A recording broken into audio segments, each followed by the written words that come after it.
Okay Google, how do you make good YouTube videos? Oh, that's not what I thought at all. My name's Tom and I'm the Tech Chap, and this is my review of this LG G Watch R. So, okay Google, is it any good? So if we start by taking a look at the design and overall aesthetics of the watch, we have a fully circular 1.3 inch 320 by 320 p OLED display. This is protected by Gorilla Glass 3 and surrounded by a diver style bezel around the edge. This is all encased within a metal, stainless steel and aluminium body. For the wrist strap we have calfskin leather. That sounds pretty good, sounds pretty premium, but is in fact fairly low quality and actually probably one of the cheapest feeling and sounding components of the build. It's a shame, it does let down the whole watch a little bit, but it can be changed out. It's a fairly standard 22mm wrist strap, so you can change it out for third-party other wrist straps, including metal ones if you want a slightly more premium look and feel. But it's not too bad, it's fairly comfortable. It doesn't pull your hair out like metal link wrist straps often do, and there's enough holes here for pretty much any wrist size, so you don't have to worry about a one-size-fit-all issue here. At 9.7mm thick, it does feel quite bulky, and people have commented that on the wrist, even though I do have actually quite small wrists, it looks a bit big and bulky. Now, surprisingly though, this is actually one of the thinnest smartwatches you can buy, this being 9.7mm compared with 10.5 for the Pebble Steel. This is depth we're talking about. 11.5mm for the Moto 360 and 12.5mm for the Samsung Gear S. So it is actually one of the thinnest. So if you would describe that as bulky, then well, that's still probably the best you're going to get from a smartwatch at this stage. So it's not too bad, and I think you could just argue it just looks, and it does feel like just a large watch. It's nothing particularly out of the ordinary, and it's probably the least bulky you can actually get for a smartwatch. As with all design, its appeal is completely subjective. On the face of it, it's just not quite as premium perhaps as the Moto 360, with its circa 97% screen to body ratio. Here we have a good sized decent bezel surrounding the screen. Although many, including myself, actually prefer this more rugged look and sort of classic diver style bezel design. Although the screen is smaller here than on the Moto 360, we're looking at 1.3 inches here as opposed to 1.56 on the Moto 360. The wider and taller bezel does mean that it's still quite a big watch overall. The body is just as wide as the 360 at 45mm, but the overall body here is a bit taller at 54mm versus the Moto 360's 46. So personally, I am a big fan of the design. I really like it. It's not quite perfect, but it does look sensible. It's not too ostentatious, and although some will say the markings on the bezel are unnecessary, as it can appear to repeat often what's on the screen, depending on your watch face. For example, here you can see a software dash and then another outside dash. So this will depend on what watch face you use, but it's not really a big deal at all. And I actually quite like that. Sometimes when the screen is dimmed, as it is at the moment, it does help perhaps you more easily and more quickly be able to decipher what time it is by these markings. The only hardware button is actually incorporated into a pressable watch crown here on the right hand side. It does help make the watch look more traditional, and although obviously it doesn't wind, but there's a little bit of sideways movement, it doesn't do anything. It's useful as an on-off button and a home button, so if you're stuck in a menu or a sub-menu somewhere, you just want to get out, you feel a bit claustrophobic, you just click that, you'll return straight back to your standard watch face. It's useful as I say, as an on-off button and as a home button, and I think it's a great idea to incorporate a familiar home button that we're used to with smart devices and our smartphones with a familiar watch feature. So it's a nice sort of blend of the traditional and the smart here. The screen is one of the best on any smartwatch. It's really bright, up to 300 nits. I'll show you just how bright it can get right now. If we adjust the brightness, and this is actually at the minimum 1 setting, so you can see even in indoor use 1 is plenty bright enough, and that can go all the way up to 6, which for the ISO I'm using on this camera is too high, so we'll lower that back down. But you don't have to have any worries about using this outside or even in the sunlight. Even though the display is reflective and glossy, you have no issue with brightness. You can use it wherever. In addition to being bright, it's also incredibly sharp. the 320 by 320 resolution at 1.3 inch screen diameter means we have a PPI of 246, which is pretty good. Not quite the same level as perhaps flagship smartphones at the moment, but still pretty good. You can actually see the pixels. It's not, as I say, quite at the same standard we're used to. And going from a high-end smartphone, you probably will notice it's a little bit more pixelated than you're used to. But 246 PPI on a smartwatch is still very good. And perhaps if you've seen the Pebble Steel, it's definitely a step up from that. So it's pretty premium. And again, the best you're going to get really from a smartwatch at the moment.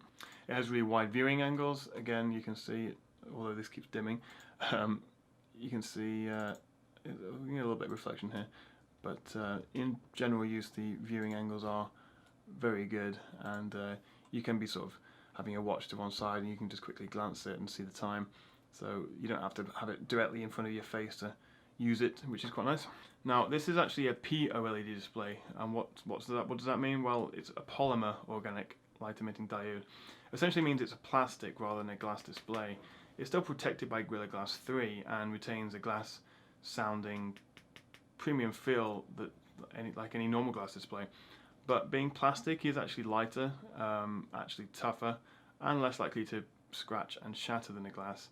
And also I think for LG it's easier to manufacture, so that's what that P means. It basically means it's a polymer, it's a plastic, but that's actually probably a good thing overall, and I'm sure they've thought about the pros and cons of that display for a watch face, and it's one of those things that you're possibly going to scratch and just bang every now and then as you walk into doors or such things like that, as I often do. So it's quite nice not to scratch and not to have to worry about it too much. But it is still protected by a outer layer of Gorilla Glass 3, so it's a pretty secure little bit of kit there, and it's not going to break anytime soon. At this moment in time, I think this is actually the only fully round, uninterrupted smartwatch display, as that Moto 360 has that famously awkward black little section cut off at the bottom of the screen where it houses a number of sensors. So if you really do care about a round display, and I think it is actually quite important on a watch, it does give that a more traditional look. I just think just square watch faces look awful. I think round faces are much nicer, much more pleasant to look at, much more aesthetically pleasing, and this being the only fully round smartwatch is definitely a selling point and a key feature of it. This is actually a good example of a Twitter notification that's just come up here. You can see I've been notified that a few of my followers have retweeted Mr. Tim Cook, which is, I'm not sure if it's ironic or what the word is, but obviously we're reviewing an Android Wear watch here, something that is not compatible with iPhones, but we can still obviously read Tim Cook's tweet here if we want. So actually if we were to scroll across here, we could open it on the phone. If we could go again, we could block this. If we swipe up from where we were, no, actually, we're not getting any more information from that. That was it. It was just telling me that they have retweeted it, not what the actual tweet was, so perhaps that's not quite as useful as we thought. Inside, we're looking at a Snapdragon 400 processor clocked at 1.2 gigahertz.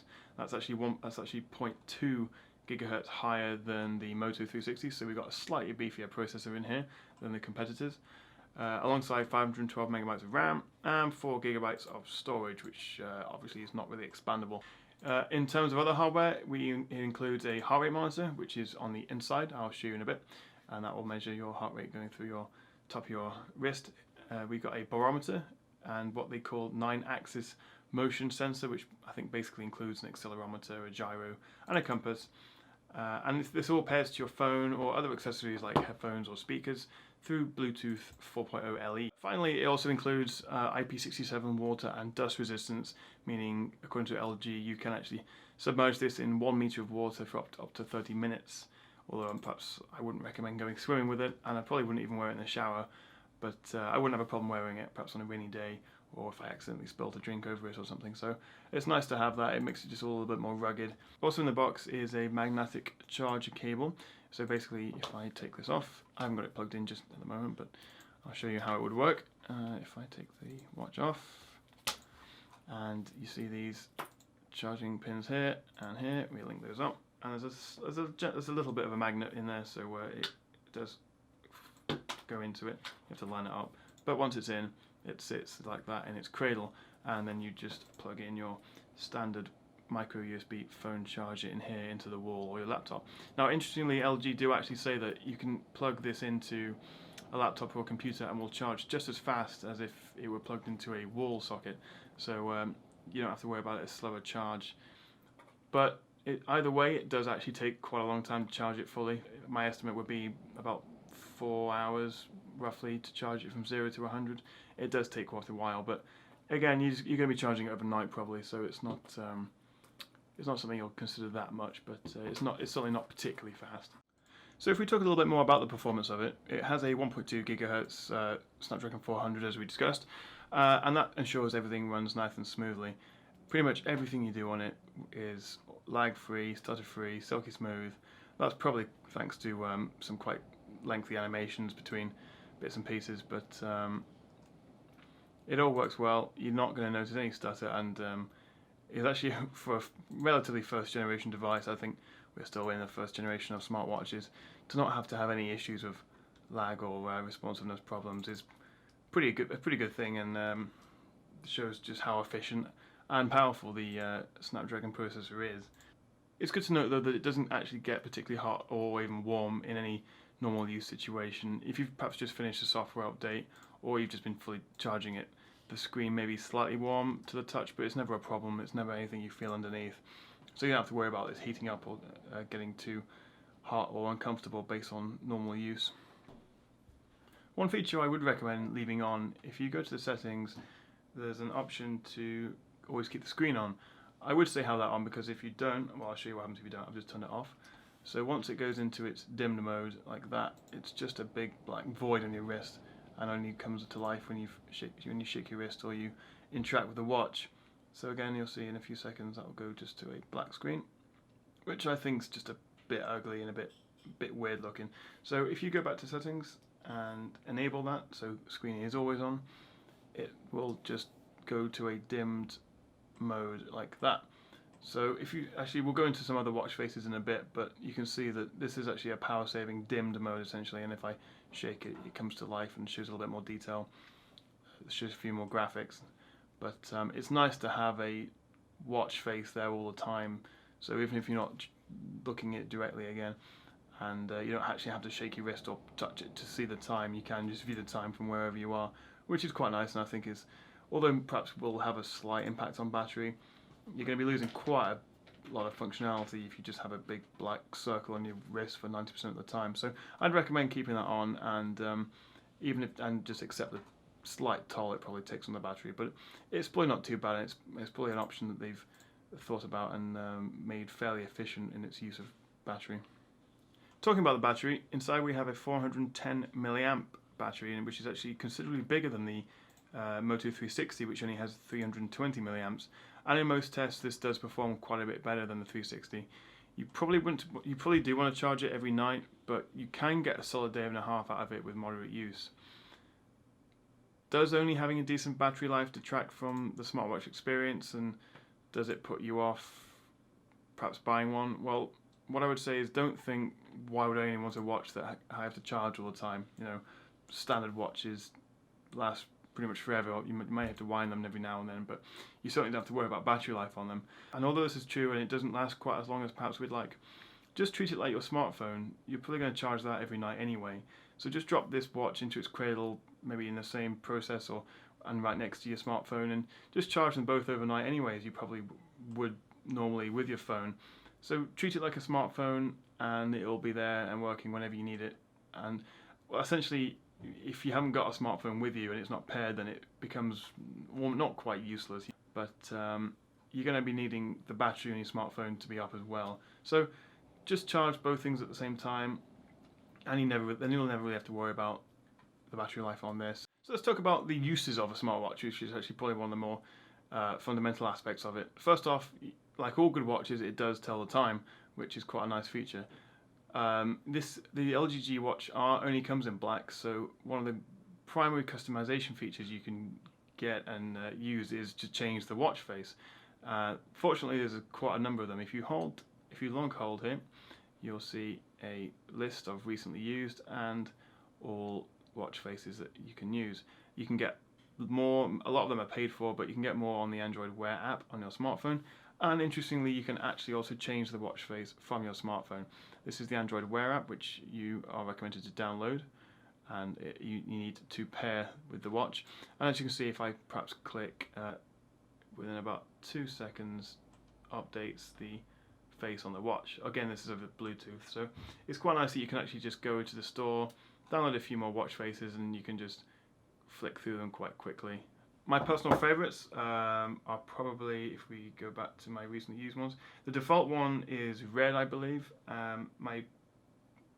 Some of my favourites are the slate watch face, the analog glow, which is quite a futuristic looking green one.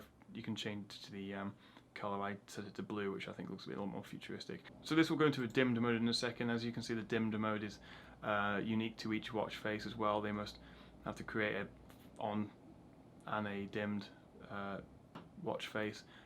This is a good power saving technique, and again is quite subtle, quite sensible looking, not too glaring or ostentatious, and quite nice to use. But then with a bit of a shake, or even you saw that quite just a subtle movement, it will wake up and you'll get your full nice fancy looking watch face back.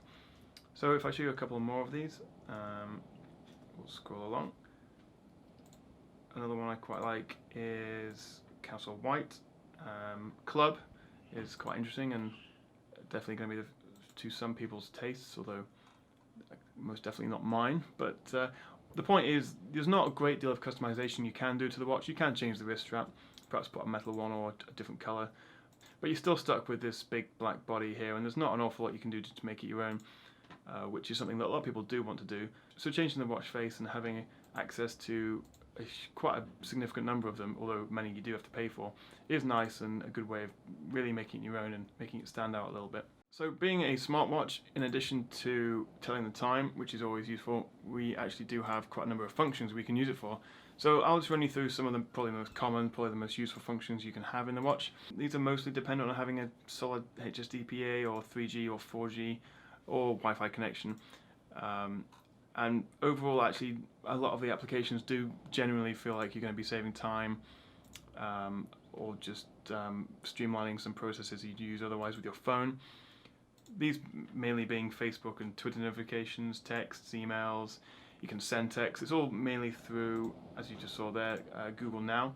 So as soon as you double tap the screen, it begins listening to your voice. So perhaps if I try, what's the meaning of life? You can see that picks up pretty quickly. It searches Google, and this is the Wikipedia entry of the meaning of life. So this actually all runs quite smoothly, quite solidly, and is, what's the time in Tokyo? Actually pretty useful. Is it going to rain in London? So these are all quite useful and things you probably use the Google Now feature on your phone for. And it's actually quite nifty on your watch. So a lot of the main functions of the watch do use the Google voice recording to enable you to do a lot more stuff. So sending text, replying to emails,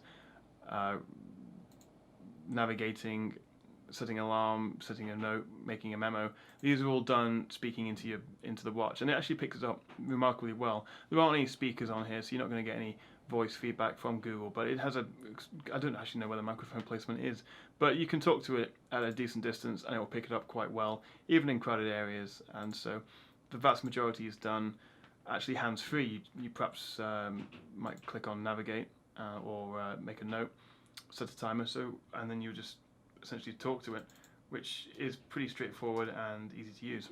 There are quite a few interesting apps you can use. One of the more interesting ones is Fit, which if you pair with your phone and you download the app on your Android phone, actually makes use of the heart rate monitor inside to obviously measure your heart rate, the pedometer, and can tell you how many steps you've taken and your goals, and it will sync up to your phone and tell you roughly how you're doing. So let's try out the heart rate monitor just quickly. This isn't always going to work, and it does take a little while, but we'll see if it works. So this is pressed fairly comfortably against my wrist. It's not too tight. It may actually need to be tighter. Yeah, that's not too bad. 70. So if we check again for consistency.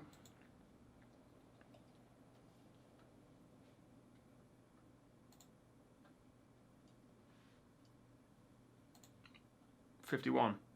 So okay, that's perhaps tells you just maybe that you shouldn't rely on it for medical purposes, or not go to your doctor based on your phone, based on your smartwatch's heart rate monitor, because I've just jumped 20 beats per minute in about 10 seconds. So again, perhaps not quite scientific, but it's quite nice to have. And perhaps if you've just been for a run or been to the gym, you might want to use it before and after, see what the difference is. But perhaps more usefully, it does count your steps and can translate into a calorie count. So through your phone, so it can be quite nice for fitness that way. Another big use for the smartwatch for me is actually as a remote player for my music. If I do play some music, let's use a bit of Beach Boys. Let's go back in. So that's playing, that's fine. So if we go to here, you see I've just swiped up from the bottom, and swiping up essentially gives you the notifications. Double tapping gives you access to Google Now and the apps. So sometimes, well, quite often, you'll swipe up and nothing will happen because you haven't got any notifications. But other times you'll see weather and music updates. So right now, if I go back and swipe up, you'll see that the black keys are playing, and I can pause it like that, and I can. It's obviously a little bit slow here. Perhaps if I slide to the right. So if we slide to the right, we can have a full volume, player, skip, and go back button. So let's try that again.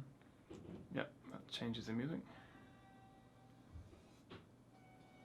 That all works pretty well. So this works at a reasonable Bluetooth distance, and we can change the volume, which you can see changes it on the phone as well remotely. There's a bit of a delay there. Yeah, a little bit of a delay, but it still works fairly well, and perhaps more usefully just is used to pause or skip next track. So if I run through a few of the applications you may want to use, including showing my steps, I've done clearly not enough today, so we can swipe back. We can look at my agenda for today. I've got not a lot planned, so that's good. If we keep moving on, I'll go back to navigation in a minute. Although it does have a Google Maps micro mode, I actually have had quite a few problems making it work. It does work. I've read other reviews where people say it actually works really well, but I just can't get it to go beyond calculating route. In fact, I'll show you, and I'll show you how I can start it using the Google Now voice search. So if I wake it up from dimmed mode and say, "Okay Google, okay Google, navigate from Bristol to Street." That's where I live. You can see it's navigating, and then nothing happens.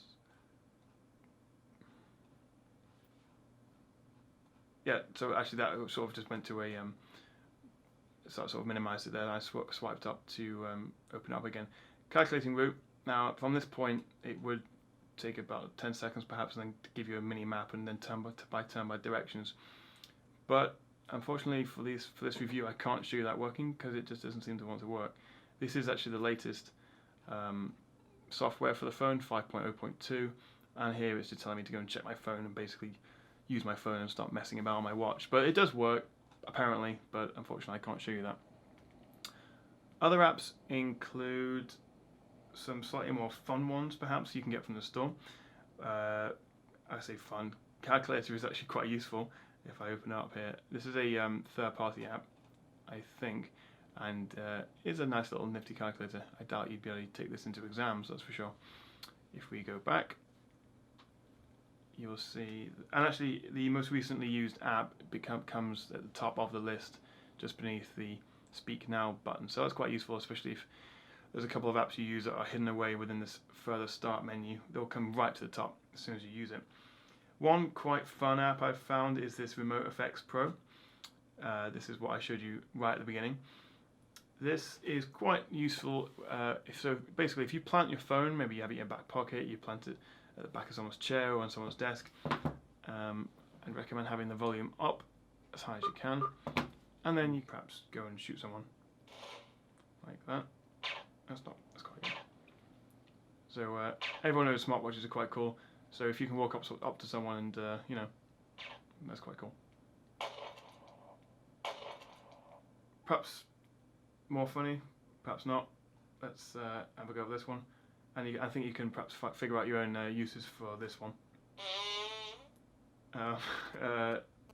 So yeah, reminiscent of perhaps the first bunch of apps of when smartphones originally came out, but quite fun to use. And I think what I do quite like is perhaps if you're going to stay somewhere new or someone's on their own, you turn the volume up as high as you can, hide it somewhere, and then click this. So it's not all productivity and notifications and navigation. You can have some fun with this. You can have a really sort of cool looking watch face, whatever fits your style. And there's a few, although they are fairly few and far between, and you mostly do have to pay for them. Bits of fun apps you can start and use to entertain yourself. So overall, app integration is pretty good, and for most commonly used apps, especially in terms of just simple notifications, it's pretty good. But you can receive, like, and reply through Google Now voice recording to Facebook messages. You can play, pause, skip, control volume of your music, and you can do pretty much most key things with most common apps. So Twitter, Facebook, Google+, YouTube, Google Maps, etc. Email, Gmail. So most things that you'd use on a day-to-day basis, you'll get notifications for. You can reply to by then speaking to it, and in some situations you can perhaps like them. If you're not interested in those apps, you can dismiss them. As you can see here, I'm swiping up. That means I've got nothing going on. If I get someone to send me a Facebook message, I can show you how this alerts on the phone. You can see how this notification works. So I'm about to get a Facebook message in about 3 seconds. That's my phone going off.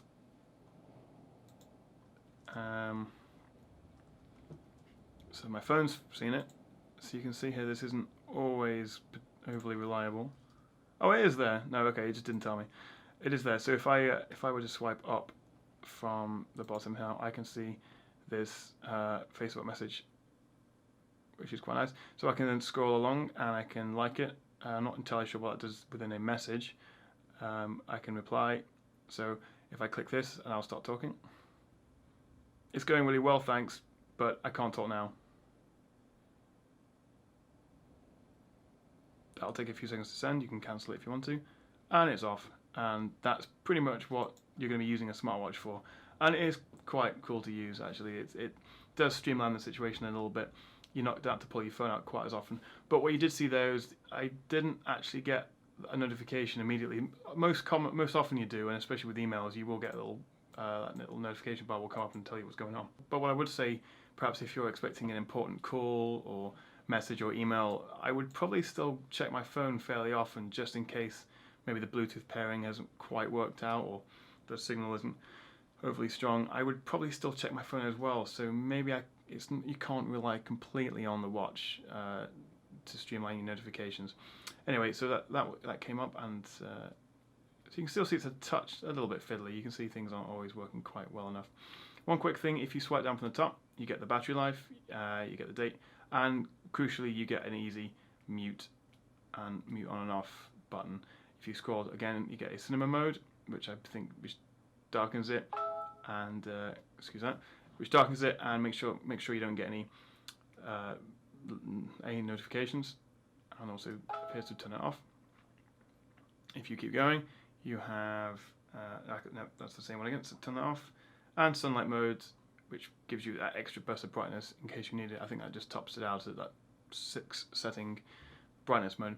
So it's quite good that you can just swipe and mute essentially, so you're not going to have to worry about this going off at any bad time. But it doesn't have a speaker or anything, so you're not going to be making too much noise at any point. It's just going to be the vibration perhaps you want to stop. So one final issue I would talk about perhaps is, some people say that, well, you've got this nice expensive fancy watch in your hand, and like a Rolex, like anything fancy, it could perhaps attract thieves. Perhaps maybe people might want to steal this. It's it's quite an interesting looking watch, and certainly if someone sees you using it, people are going to think that's quite nifty, quite cool, and some may want to nick it off you. But perhaps that is one argument. But on the other hand, you're not going to be actually taking your phone out of your pocket as much, which means your phones, which is probably going to be more valuable. This is £199, about $260. Phones are often twice that in value. So even if this was stolen, first of all, it's less valuable. Second of all, it's a little bit harder to grab from you, because this is quite literally strapped to you, unlike a phone, which if you're holding can just be yanked out, perhaps on a tube train. And the other thing I would say is, as I say, you're not going to be getting your phone out nearly as much, because you can check your notifications on this. So you're less likely to perhaps get out in a bar or a restaurant or a cafe. Not that you should anyway, because for social reasons you should not be doing that. But if you were to put it out, you're less likely to forget it, leave it on the bar, have it stolen. So perhaps on the one hand, people may think, well, you're wearing this £200 device on your wrist, someone's going to steal it. Well, maybe they are, but at the same time, your phone's less likely to be lost or stolen. So that's something to think about. Now, I do try to make my reviews as professional as possible, but sometimes during the review, or even at the end of the review, when you're trying to talk to the camera, your cat comes and sits on you. So we'll ignore that while I briefly summarise the LG G Watch R. So hopefully she won't get in the way too much and you don't mind. But overall, it's a really great smartwatch. Actually, I was quite surprised how much I enjoyed using it.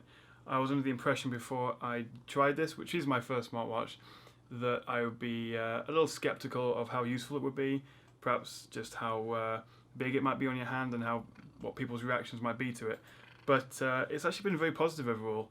I've enjoyed using it. One of the things I liked about it the most, I think, is just how customizable the watch face is. And I think, even though I would say we're still in the first generation of smartwatches, it's quite impressive to see just how far we've got already. So it'll be interesting to see how the Apple iWatch compares to this, how the second gen versions of these, which come out later in the year, work out in comparison. And I think for the price, which is currently about £180, £190, or about $270, it's not too bad. It's quite comfortable. You can change the strap if you need to a metal band or a different colour one, because it's a fairly standard size. And so you can customize it a bit beyond just this big, fairly bulky black thing sitting on your wrist. If you keep the screen mode always on, then it doesn't just become this big black void in your wrist, and you get to use it as a watch just all the time. It's not a dark screen 90% of the time. So would I buy one? Well, I bought this one, but I don't think I would just yet. I think it's quite interesting. It's fun to play with. And there's a few apps which are quite fun, but I'm not sure whether I would buy one just yet. Wait for perhaps the new second gens one this year, if you can wait. If you can't wait, by all means, and I would suggest this one. I haven't reviewed the Moto 360, which is probably its most closest competitor, and the iWatch is rumored to come out in sort of April, so that'll be interesting to compare against that. So if you really want to watch right now, I would buy this LG G Watch R. If you don't need it, which I suspect most people don't, because it is a bit of a luxury, then perhaps it's worth holding off for a little bit. But I've really enjoyed reviewing, and I hope you've enjoyed watching the video and it's been useful for you. If you do enjoy these videos and the occasional picture or video of the cat involved, her name is Sasha, by the way, then please like and subscribe and leave any comments or feedback if you had any. So thanks for watching and have a great day.